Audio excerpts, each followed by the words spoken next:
So, ito na po ang ating napaka-creaming pininyahang manok.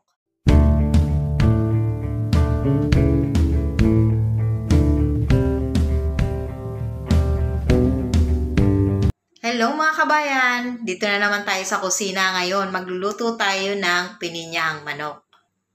At ito lang po ang ating mga ingredients na gagamitin. 1/2 kilo ng chicken, breast po yung ginamit ko. Okay lang kahit anong klase ng chicken ang gamitin nyo. 2 pirasong capsicum, isang red at saka isang green ang ginamit ko. 100 mg ng cooking cream. 227 grams ng pineapple chunk. 1/2 cup ng pineapple juice. 1/2 cup ng evap. 1 tablespoon ng paminta. 1 teaspoon ng seasoning. 1 tablespoon ng asin. Isang sibuyas. 4 na cloves ng bawang. At saka yung ginger paste. Pwede naman po yung ginger talagang buo ang gamitin nyo. So, ito lang po ang ating gagamitin sa ating pininyahang manok. Maglagay tayo ng mantika. Isusutay natin ngayon yung ating capsicum.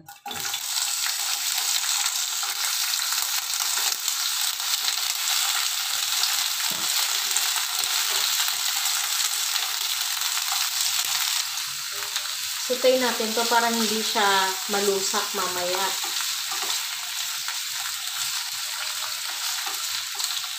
So, ayan, okay na yan. Set aside muna natin tong ating nasutay.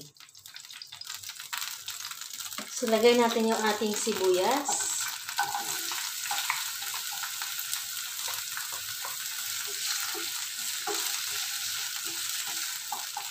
Yung ating bawang.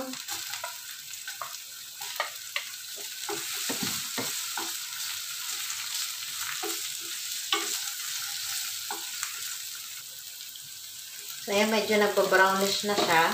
Ilagay natin yung ating ginger paste.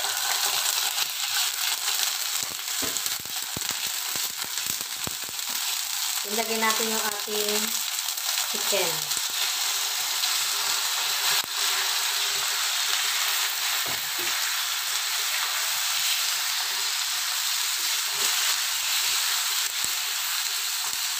Sautay muna natin yung chicken natin.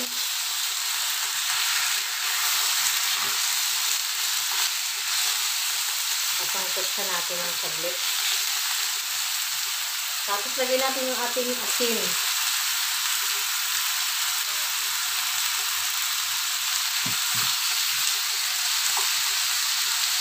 Yung seasoning.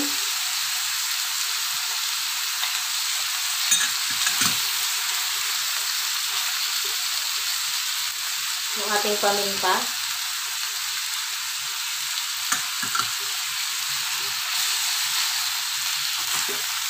Sutay lang natin para kumapit yung lasa dyan sa ating chicken.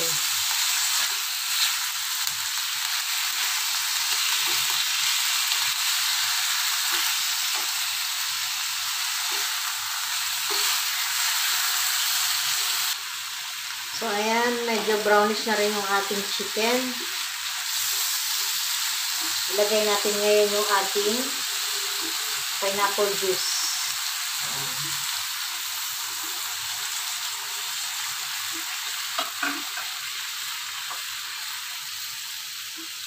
Wow, sarap. Lagay na rin natin yung ating pineapple chunk.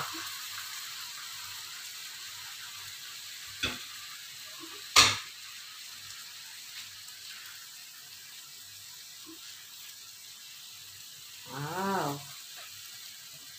Takpan muna natin siya para ma-absorb niya yung lasa. Yan, check natin. Yan. Bango. So, ilagay na rin natin yung ating capsicum.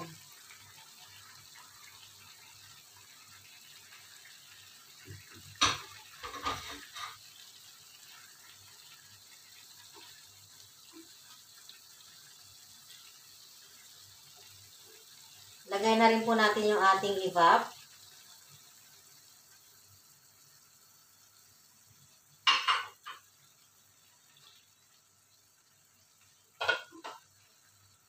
Takpan muna ulit natin. So, ayan, check natin.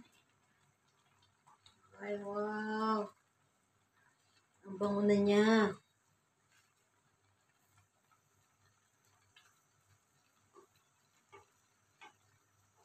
So, patutuyuin lang natin siya ng bahagya para mailagay na natin yung ating cooking cream. Tingnan nyo po. Pagka nasutay yung ating capsicum, hindi siya lalambot ng maigi.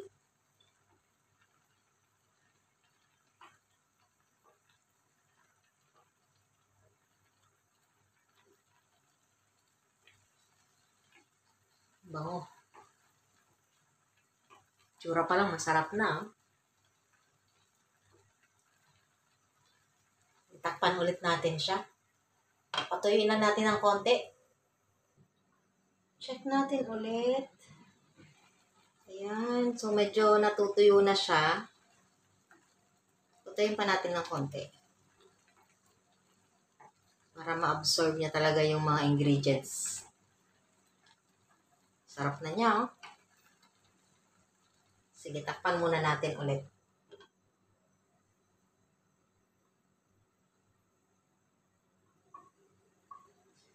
Tingnan natin. Ay, ayan po, oh. Medyo, na siya. Tuyo na siya.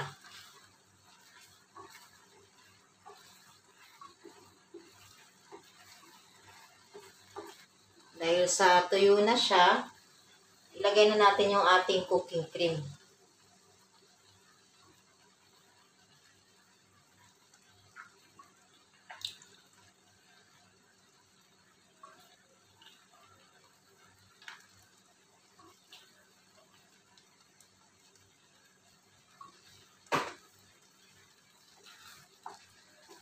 Ay, sarap.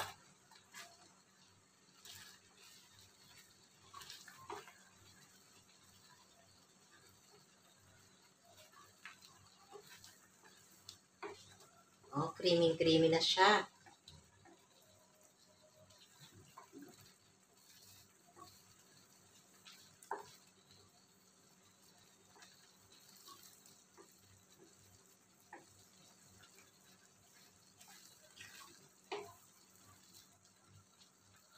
Itsura pa lang, sarap na, oh. Pahinaan lang natin yung apoy.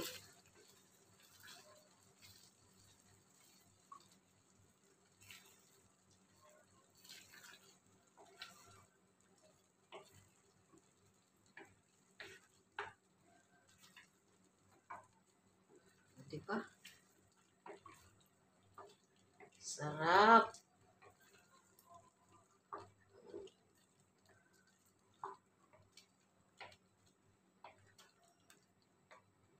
Ituin lang natin siya mga 3 to 5 minutes lang para ma-absorb niya yung ating cooking cream.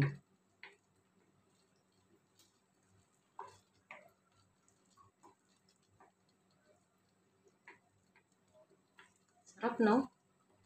Tignan mo, itsura pa lang, oh.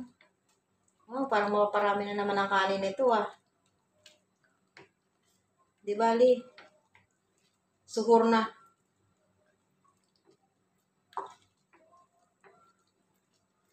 Ay, wow. Tingnan mo naman, manay, oh. Ay, ang sarap. Tsura pa lang masarap na.